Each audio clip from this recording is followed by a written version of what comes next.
Para ayudarnos a ampliar esta mirada, tenemos ya en línea, vamos a utilizar los auriculares, ya en línea al diputado Esteban Paulón, que muy generosamente nos está dispensando estos minutos. Esteban Paulón, muy buenos días. Andrés Alcain y el doctor González Acuña te saludan. ¿Qué tal, Andrés? ¿Cómo están? Buen mediodía. Buen día.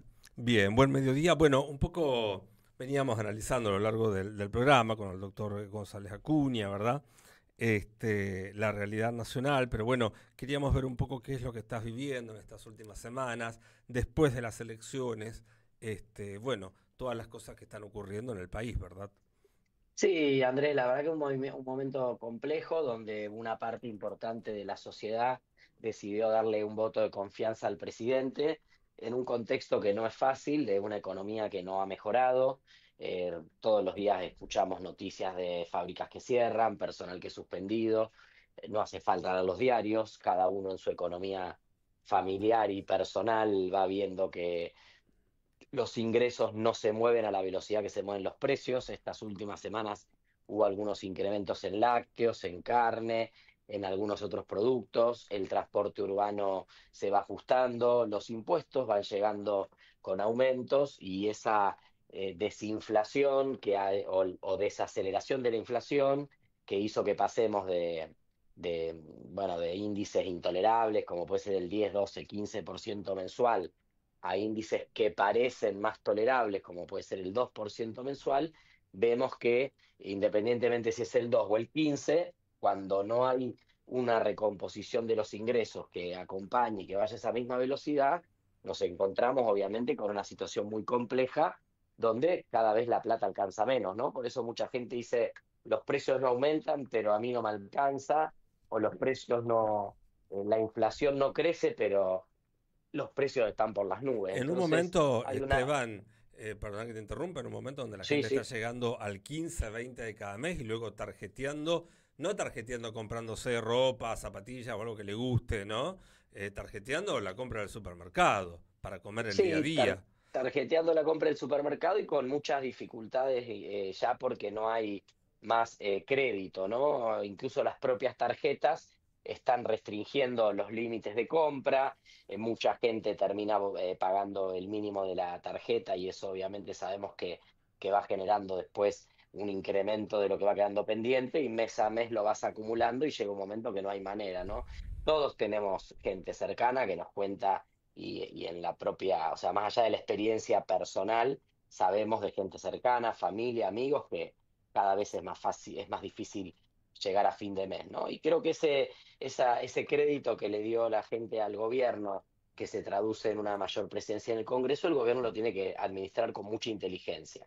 En primer lugar, entendiendo que no es un cheque en blanco, la gente no le dio carta blanca para que haga lo que le parezca, sino que hubo una apuesta a que el lunes después de las elecciones no volara todo por el aire, que era un poco lo que se planteaba desde algunos sectores, ¿no? Yo digo ahí, el principal partido de la oposición, Andrés, que es el peronismo, hizo campaña diciendo, si nos votan a nosotros, Milei vuela por el aire, votennos. Entonces, bueno, no, la gente no quería que vuele todo por el aire porque sabemos que en cada una de esas crisis, en cada uno de esos golpazos que ya tenemos, este, ya tenemos cuestiones digamos, de experiencia en Argentina en este tema. Bueno, la verdad es que sabemos que en todo momento aparece una cuestión donde nadie quiere que explote, porque explota, te explota a vos en el bolsillo y después también es muy duro para la gente de a pie, ¿no? Los funcionarios públicos, sobre todo muchos de los que están en el gobierno nacional, tienen la plata afuera, tienen ahorros en dólares, tienen propiedades, no se van a preocupar mucho si el lunes estallaba. Mucha de la gente que se postulaba en candidatura desde el peronismo también son personas que han hecho su patrimonio, que son personas que tienen muy buen pasar económico y tampoco les preocupa que el lunes explote. A la gente que de a pie, a nosotros, a nuestros hermanos, a nuestra familia, a nuestros vecinos, sí le preocupa porque eso siempre impacta fuertemente en un deterioro de la calidad de vida. En ese contexto aparece este triunfo del gobierno que va a estar mucho más fuerte en el Congreso, que como te decía lo tiene que administrar inteligentemente, y lo primero que tiene que hacer el gobierno es empezar a implementar medidas para que se pueda empezar a recuperar la capacidad de compra de los salarios y empiece a haber un reflejo bueno, de que efectivamente hay una señal para que las empresas inviertan, para que se vuelva a generar empleo, todos temas que hasta ahora no han sido parte de la conversación. Seguimos en una conversación del mundo financiero que tuvo 2 semanas muy buenas, la semana pasada no fue tan buena, hay anuncios de Estados Unidos que también impactan aquí, que hacen prever que va a haber algunas dificultades hacia adelante. Bueno, en ese contexto se mueve el gobierno en lugar de hablar de producción y trabajo, que es lo que debiera hacer. Sí, Hacia ahí vamos, ¿no? La gente no está con mucha paciencia. no, O sea, que si no claro. hay medidas concretas, por más de que haya ganado la elección el gobierno, se le va a complicar. Por un lado, bueno, sí, ya se sabe, creo que, y está dando vuelta a la noticia por estos días, los 20.000 millones de dólares que nos habían prometido, al menos los bancos, no serán tales, serán 4.000, al menos esos son los comentarios. Pero por otro lado, ustedes están llamados a tener sesiones extraordinarias para tratar a partir del 10 de diciembre, ¿verdad? Esta suerte de paquete, la cual yo no tengo noción bien de qué se trata, que tiene que ver con la reforma laboral. ¿Cómo se plantean los distintos bloques o qué lectura haces de lo que puede llegar a ocurrir allí? No, lo que pasa es que Andrés, el Porque es gobierno está con preocupante, ¿eh? sí, está con un librito. El gobierno está con un librito y cumple con su librito y va para adelante con el librito. Y ese librito es que hay que hacer reformas porque si no las inversiones no vienen. Desde que asumió, están haciendo reformas que si no las inversiones no vienen, se le dieron enormes ventajas a distintos sectores de la economía para que vengan de la mano del RIGI, no llegaron. Se le dieron enormes ventajas a otros sectores, incluso sectores que siguen teniendo exenciones impositivas y muchos privilegios de parte del gobierno, no llegaron. Se hablaba de que si Milei ganaba, si había una perspectiva de futuro, si había seguridad jurídica para las inversiones. Bueno, nada de eso terminó resolviendo lo que es concreto, que es que nadie viene a invertir a Argentina. Argentina va a terminar el 2025 como uno de los años con mayor desinversión extranjera directa. O sea, acá no viene el dinero, sino que se va. Ahora está el espejismo del acuerdo con Estados Unidos, que supuestamente si firmamos el acuerdo con Estados Unidos van a venir las inversiones. Aparece esto que vos decís de las reformas. Parece que si hay una reforma laboral, tributaria. Discúlpame que te interrumpa, Esteban. Sí, Marcelo González Acuña, ¿qué el haces, Marcelo? ¿Cómo abogado, te va? panelista abogado. Yo soy especialista en Derecho del Trabajo hace 40 años. Quería que nos dieras tu opinión de lo que sabés en principio sobre la reforma laboral y cuál es la idea que tienen ustedes si una reforma laboral realmente es la que va a venir a paliar la posibilidad de que haya inversión en la Argentina, porque esto yo lo vengo escuchando, te cuento que lo viví, Total. de la década del 90. Era el mismo Total. discurso. Vamos a modificar la rigidez de la norma laboral para que haya empleo registrado de calidad y terminamos en el 2001 con 21,7 de desocupación. Así que Bueno, a ver, quiero que me Marcelo, des vos tu opinión sobre el sí, tema. yo soy de la generación de los padres que se quedaron sin trabajo por la reforma laboral de Menem en los 90. Primero, Marcelo, pensar que una ley va a generar empleo es una mentira. O sea, el gobierno está engañando a la ciudadanía.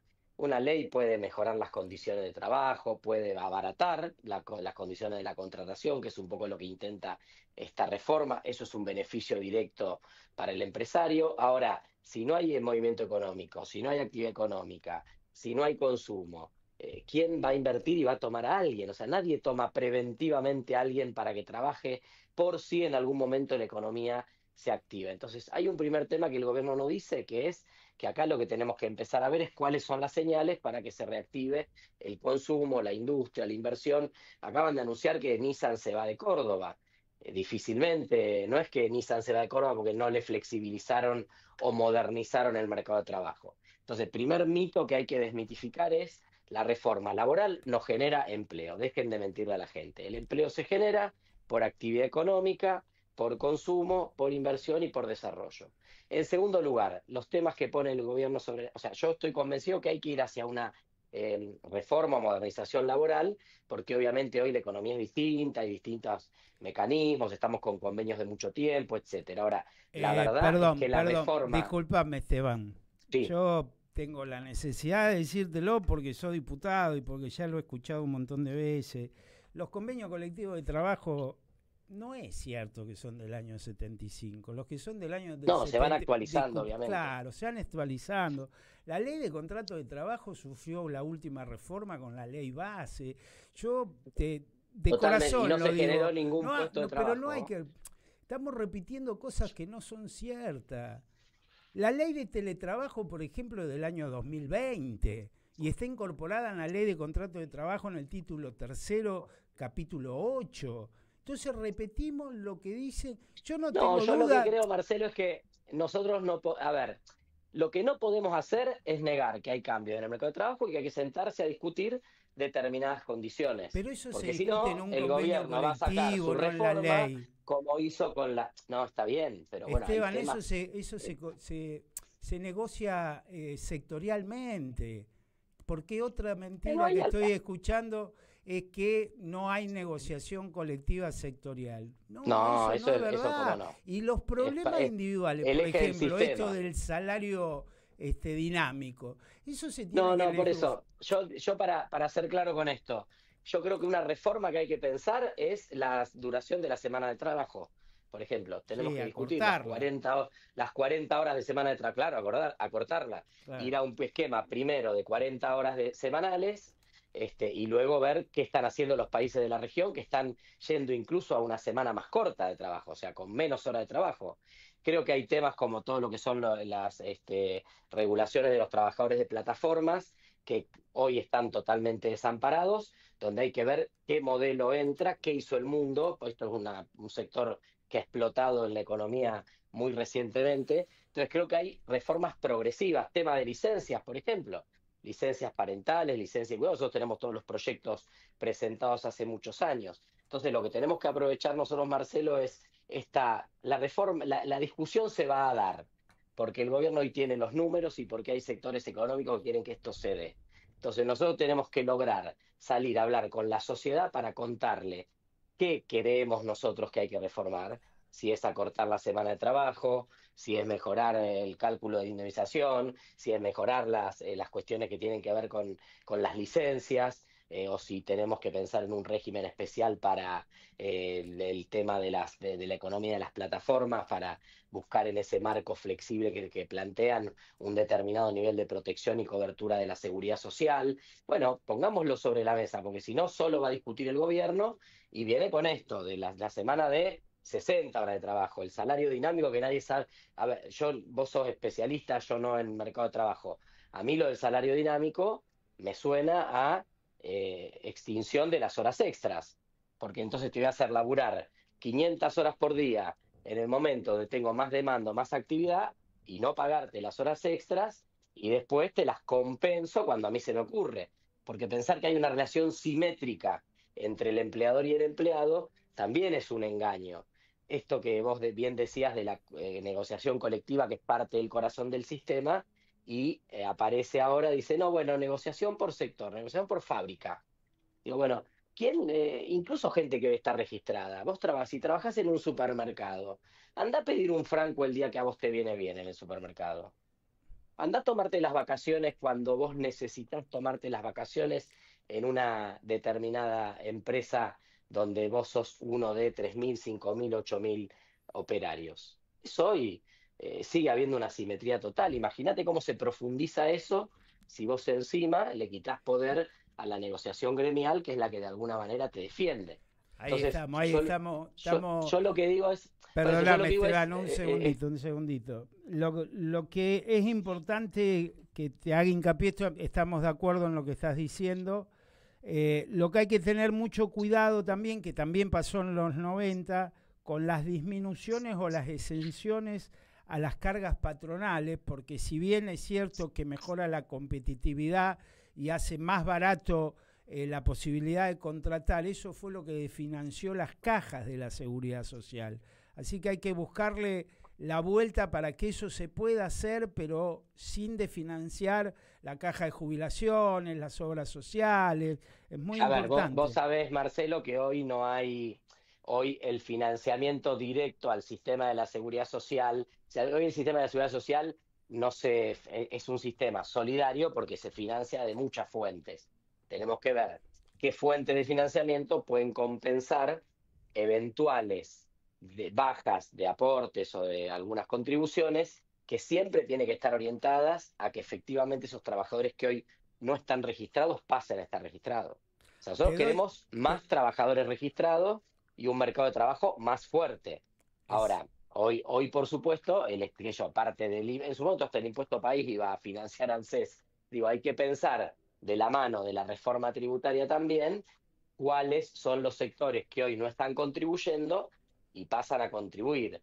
Y también ahí, ojo, porque si bien parece como una cosa tributaria, pero es una cuestión profundamente laboral, aparece la baja del mínimo no imponible del impuesto a las ganancias para que más trabajadores paguen impuesto a las ganancias, esto como una propuesta que circula por parte del gobierno, y la posible o eventual eliminación del monotributo, que también arrojaría a muchas personas a una situación que bajo la forma de una reforma tributaria es un incremento tremendo, o sea, una disminución tremenda del ingreso de los sectores que hoy están por fuera de la formalidad y que a través del monotributo al menos pueden acceder a un aporte jubilatorio y a una obra social. Que es un tema que obviamente, Esteban, preocupa, por supuesto, pero en mi caso, que no soy ni diputado nacional ni abogado especialista en derecho laboral, me pongo un poquito ¿no? En esto que hablábamos recién, en la gente que nos escucha, la gente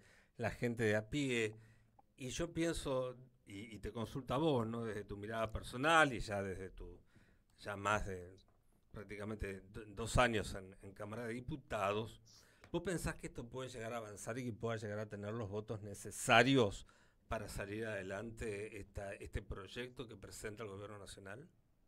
Bueno, a ver, en términos en términos de votos y de juntar voluntades en el Congreso, este gobierno ha mostrado que cuando ha tenido algún tipo de margen ha logrado esas mayorías y hoy está más fortalecido. Por eso es importante que empiece a aparecer, no empiecen, porque también nosotros tenemos que ser parte de la movilización de los distintos sectores que pueden estar afectados por esto. Cuando llegó la ley base, la primera versión de la ley base al Congreso, esa ley, por ejemplo, generalizaba retenciones a todos los sectores, bueno, y después finalmente logró aprobar algunas modificaciones, como bien decía Marcelo, al mercado de trabajo que no generaron ningún empleo, ni mejoraron las condiciones de trabajo de nadie, pero lograron pasarlas. De hecho, el propio Sturzenegger se quejó con los empresarios que dijo, les di las reformas y no me contrataron a nadie. te paso un Digo, dato que te va a sí, interesar para vos. dale, Hicieron el blanqueo, es decir, a todos aquellos también. que... ¿Sabés cuántos empleadores blanquearon? 0,03% del total de ese 45 negro que dicen que hay. Tremendo, O tremendo. sea, no sirvió absolutamente de nada, repitiendo la historia, porque esto ya lo Sí, estudié porque si no hay actividad económica y si no hay totalmente, movimiento económico no pasa nada. Por totalmente. más, por más de que uno diga. Entonces digo, está esta idea de la ley mágica, la ley milagrosa. Las leyes lo único que resuelven milagrosamente es quitarle derechos a los trabajadores, abaratar los despidos, consolidar ciertos privilegios. El trabajo se genera a partir de la actividad económica. Esto es en el mundo, ¿no? Obviamente lo vemos en muchísimos países que incluso con economías mucho más robustas y con mercados de trabajo más desarrollados, siguen lidiando con índices muy altos de desocupación y de informalidad. Entonces, evidentemente, hay cuestiones que tienen que ver con la actividad económica y no con la legislación. Y por el contrario, yo no sé, Marcelo, si vos has podido ver algo de eso, pero la reforma laboral que hizo el gobierno socialista en España, que lo hizo en acuerdo con la patronal y con los sindicatos, contrario a lo que decían los sectores de la derecha, que iba a dejar, que iba a generar un desempleo, iba a la informalidad, etcétera. Hoy España es el país que más empleo genera en Europa. La mayoría de ese empleo es un empleo registrado y lo que ellos llaman este, contrato sin plazo, que sería lo que acá sería como una planta permanente o un efectivo, digamos que no es un contrato a plazo, sino que es un contrato permanente y bueno, ha tenido un desempeño muy importante también incluso en la mejora de los ingresos del sistema de seguridad social. Sí, hay que ver un poco también las experiencias que han funcionado en economías similares a la Argentina, tal vez no en escala, pero sí en estructura, y me parece que ahí tenemos también una clave para ver cómo dejamos de hablar de reformas milagrosas y vemos cómo el empleo se genera a partir de la actividad económica, incluso con medidas que la derecha muchas veces dice que son anti-generación de empleo, doble indemnización, prohibición de despidos, etcétera. Cuando la economía creció en Argentina, se generaron muchísimos puestos de trabajo y muchos en el empleo asalariado formal. Así que me parece que ahí también la historia reciente nos da algunas lecciones y algunas pistas. Seguramente que sí, Esteban. Bueno, vamos obviamente a seguir convocándote como cada vez que tenemos esta posibilidad de dialogar, acudiendo a tu claridad y a tu discernimiento, ¿no? Frente a estos temas, a seguir observando, obviamente, este tema más que nunca, porque realmente va a afectar al pueblo argentino de Y salir. me interesa, Andrés, me interesa Sí, después ponerme en contacto con Marcelo porque me interesa lo que tenga él de información y de su trabajo de tantos años, que sea también un insumo para que podamos sumar a los debates en la Cámara. Me parece que va a haber mucho ruido en el debate que viene. Muchas veces ese ruido termina confundiendo y salen más en la pública algunas ideas bueno, que pegan más, que muchas veces la sociedad las compra pensando que efectivamente la cosa va por ahí, nos perdemos en el debate los temas trascendentes. Así que me interesa mucho también parte de esta experiencia Esteban, de tantos años Esteban, que tiene Marcelo. Esteban, te prometo, yo tengo un equipo de investigación con alumnos de la facultad, te prometo que te vamos a Buenísimo. mandar los últimos textos, los últimos ensayos que hicimos, que te van a servir, creo, bastante para todo lo que sea el debate parlamentario. yo les paso los contactos Buenísimo, para que dale. estén Nos ponemos en comunicados. contacto Y entonces. te agradecemos muchísimo, Esteban, como siempre, por estar en este programa y seguiremos dialogando y llamándote para seguir conversando de este y de tantos temas. ¿Cómo no? Y felicitarte, como siempre, porque el trabajo que haces es impecable y porque no te callas absolutamente nada y levantás banderas y levantás la voz cada vez que es necesario. Y esto hay que decirlo y hay que decirlo al aire. Muchísimas gracias. Bueno, gracias a ustedes. Que tengan buena tarde y buen fin de semana.